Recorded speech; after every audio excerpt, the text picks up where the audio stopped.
तख्त पर इतना मगरूर हो जाए कि खुद को खुदा समझ बैठे और खालिक कायनात को ललकारे। तो कुदरत खामोश नहीं रहती, वो अपनी सबसे छोटी मखलूक से भी सबसे बड़े फखर को मट्टी में मिला देती है। ये कहानी है नमरूद की, जो बाबल की अजीम सुल्तनत का बेताज बादशाह था। इसका शहर सोने, चांदी और बेपनाह शान शौकत से चमकता था। जब वो अपने तख्त पर बैठता तो हजारों गुलाम, फौजी सालार और वजीर उसके सामने सजदे में गिर जाते थे। मैं खुदा हूँ, जिंदगी मैं देता हूँ और मौत भी मैं ही लेता हूँ। एक दिन निमरूद के दरबार में उसका सबसे बड़ा नजूमी आज़र हाजिर हुआ। ऐ बादशाह, मैंने देखा है कि जल्द ही एक मर्द पैदा होगा जो आपके दीन को बातिल कर देगा। मैं हुक्म देता हूँ कि जाओ, सब लोगों को बता दो कि मेरी सल्तनत में कोई मर्द अपनी औरत के करीब ना जाए। मगर अल्लाह का फैसला अटल था। इसी दौरान हजरत इब्राहीम अलैहिस्सलाम की वालिदा हामला हुई। हमल को छुपाना नामुमकिन होता जा रहा था, इसलिए जब विलादत का वक्त करीब आया तो वो एक गार में चली गईं। वहीं रब के हुक्म से नबी की विलादत हुई। माँ ने कलीजे पर पत्थर रखकर नन्हे इब्राहीम को एक कपड़े में लपेटकर वहीं छोड़ दिया। गार का मुंह एक भारी पत्थर से बंद किया और खामोशी से वापस रवाना हुई ताकि किसी को मालूम ना हो। गार के इस सुनाटे में अल्लाह ने नन्हे इब्राहीम के लिए उनके अंगूठे से दूध जारी कर दिया। वो 13 साल तक उसी गार में रहे। एक रोज उनकी वालदा उन्हें अपने घर वापस ले आई। अब वो 13 साल का हो चुका था। जब आज़र घर आया और उसने इब्राहीम को देखा तो पूछा, ये कौन है जो इस सल्तनत में जिंदा बच गया? ये कौन है और कैसे बच गया? हालांकि बादशाह निमरूद ने तो सख्त निगरानी का हुक्म दिया हुआ था। ये तेरा ही लड़का है जो 13 साल पहले गार में पैदा हुआ था। अफसोस है तुझ पर। अगर बादशाह को पता चला तो मेरी क्या इज्जत बाकी रहेगी। उलमा के दरमियान इख्तलाफ है कि आज़र हजरत इब्राहीम अलैहिस्सलाम के वालिद थे या चचा थे या नाना। आज़र परेशान था, समझ नहीं पा रहा था कि इस बच्चे के साथ क्या करे। मगर जब उसने अपने बच्चे को देखा तो उसके दिल में बेख्तियार मोहब्बत भर गई। आज़र नमरूद का वजीर और बाइख्तियार शख्स था। नमरूद कोई भी काम आज़र से पूछे बगैर नहीं करता था। आज़र बुत भी तराशा करता था और अपने लड़कों को वो बुत बेचने के लिए बाजार भेजा करता था। एक दिन आज़र ने इब्राहीम अलैहिस्सलाम को भी अपने दूसरे बेटों की तरह बुत बेचने के लिए बाजार भेजा, लेकिन नबी का अंदाज सबसे मुख्तलिफ था। वो बुतों को रस्सी में बांधकर जमीन पर घिसेटते थे। कौन खरीदार है इस चीज का जो ना नुकसान देती है और ना फायदा? यूं लोगों को मालूम हो गया कि ये नौजवान बुतों को नहीं मानता। फिर एक दिन ईद का मौके आया।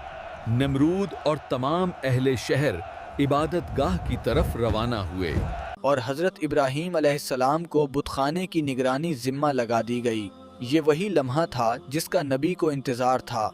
वो एक बहुत बड़ा कुल्हाड़ा लेकर बुतखाने में दाखिल हुए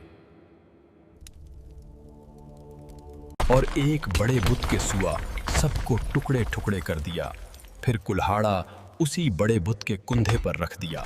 जब नमरूद और लोग वापस आए तो अपने खुदाओं को इस हाल में देखकर गुस्से से पागल हो गए। ये किसकी हरकत है? बुतखाने का ये हाल किसने किया? वो जिंदा नहीं बचेगा। हमें यकीन है कि ये इब्राहीम का काम है। वो बुतों को नहीं मानता। तुमने ऐसा क्यों किया? क्या तुझे मेरा डर भी नहीं था? कुल्हाड़ा बड़े बुत के कंधे पर है। मुझे लगता है उसी ने छोटे बत्तों को तोड़ा है। क्या तुम्हें मालूम नहीं कि ये बुत तो पत्थर के बने हैं? ये न बोल सकते हैं और न हरकत कर सकते हैं।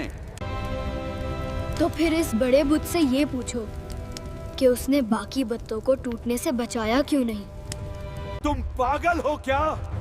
वो बुत देख नहीं सकते और ना एक दूसरे को टूटने से बचा सकते हैं। अब मुझे ये बताओ, जो बोल नहीं सकते, देख नहीं सकते, हिफाजत नहीं कर सकते, वो खुदा कैसे हो सकते हैं? ये जवाब नमरूद के गरूर पर ताज़ियाना था। वो गुमसम रह गया, समझ नहीं पा रहा था कि क्या जवाब दे। फिर नमरूद ने सिपाहियों को हुक्म दिया कि एक बहुत बड़ी आग जलाई जाए। फिर एक बहुत बड़ी आग जलाई गई, जिसकी शिद्दत मीलों दूर तक महसूस होती थी। अब मसला ये था कि इतनी बड़ी आग के करीब कैसे जाया जाए और इब्राहीम को आग में कैसे डाला जाए। एक मुंजनीक बनाओ, उसकी मदद से इब्राहीम को आग में डालो। अल्लाह ने आग को हुक्म दिया, ए आग, इब्राहीम पर ठंडी और सलामती वाली हो जा। जब नमरूद ने ये मंजर देखा तो उसकी आंखें फटी रह गईं। ए इब्राहीम, तुम्हें आग ने क्यों नहीं जलाया? ये सब कैसे हुआ? नबी ने फरमाया, ये मेरे परवरदिगार की कुदरत है, जिसके लिए कुछ भी मुश्किल नहीं। वक्त गुजरता गया, मगर नमरूद ने फिर भी अल्लाह पर ईमान ना लाया, बल्कि खुद को खुदा समझता रहा। एक दिन नमरूद ने हजरत इब्राहीम अलैहिस्सलाम से पूछा, तुम्हारा खुदा कौन है? नबी ने फरमाया, मेरा रब वो है जो जिंदा करता है और मौत देता है। इब्राहीम, ये काम तो मैं भी कर सकता हूँ, फिर मुझे खुदा क्यों नहीं मानते? नमरूद का हुक्म है कि एक कैदी को मौत और दूसरे को आजाद किया जाए। ए इब्राहीम, देखा, मैंने एक को मार दिया और दूसरे को जिंदगी दे दी। नबी मुस्कुराकर जवाब देते हैं, अच्छा, मेरा रब तो सूरज को मशरक से निकालता है, अगर तुम खुदा हो तो मगरिब से निकाल कर दिखाओ। नमरूद ने कहा, अब मैं आसमान पर जाऊंगा और इब्राहीम के खुदा से लड़ूंगा। नमरूद ने अपने तमाम सिपाहियों को कहा, तुम तैयारी करो, हम हर सूरत इब्राहीम के खुदा से जंग करेंगे। इसने अपने सिपाहियों को एक ऐसी सवारी तैयार करने का हुक्म दिया जो आसमान तक पहुंच सके, और सिपाहियों को 3 दिन का वक्त दिया। अगर तैयार ना हुई तो सबको कत्ल कर दूंगा। मगर ऐसी सवारी तैयार करना जो आसमान तक पहुंच सके किसी के बस की बात ना थी। सब सिपाही परेशान थे, अगर सवारी तैयार ना हुई तो सबके सर कलम हो जाएंगे। 4 उकाब बांधो, ऊपर गोश्त लटकाओ, वो उड़ेंगे तो तख्त आसमान की तरफ उठेगा। नमरूद इस अवारी पर सवार होकर आसमान की तरफ रवाना हुआ। वो काफी बुलंदी तक गया, मगर उसे कहीं भी खुदा नजर नहीं आया। जब वो बहुत ज्यादा बुलंदी तक पहुंच गया तो उसने आसमान की तरफ एक तीर चलाया। अल्लाह ने एक फरिश्ते को हुक्म दिया कि तीर को खून आलोद करके वापस इसकी तरफ फेंक दे। ये देखो, मैंने खुदा को मार दिया, इब्राहीम के खुदा को मार दिया। ये उसके गरूर की आखिरी इंतहा थी। अब कुदरत ने जवाब देने का फैसला कर लिया था। एक दिन जब नमरूद अपनी अजीमुशान फौज के साथ निकला, तो अल्लाह ने उसके मुकाबले में इंसानों का नहीं बल्कि मच्छरों का एक लश्कर भेजा।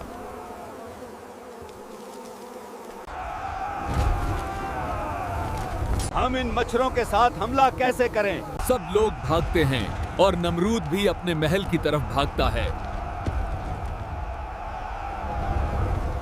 नमरूद महल में तो पहुंच गया, लेकिन एक मच्छर ने उसका पीछा नहीं छोड़ा। तुम्हें क्या हो गया? मेरा पीछा क्यों नहीं छोड़ रहे? और फिर अचानक वो मच्छर उसके नाक के सुराख से अंदर घुस गया।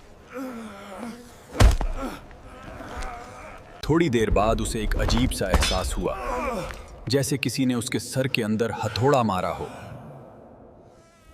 मच्छर उसके दिमाग के अंदर गूंजता, फड़फड़ाता और हर लम्हा एक नई अजियत देता।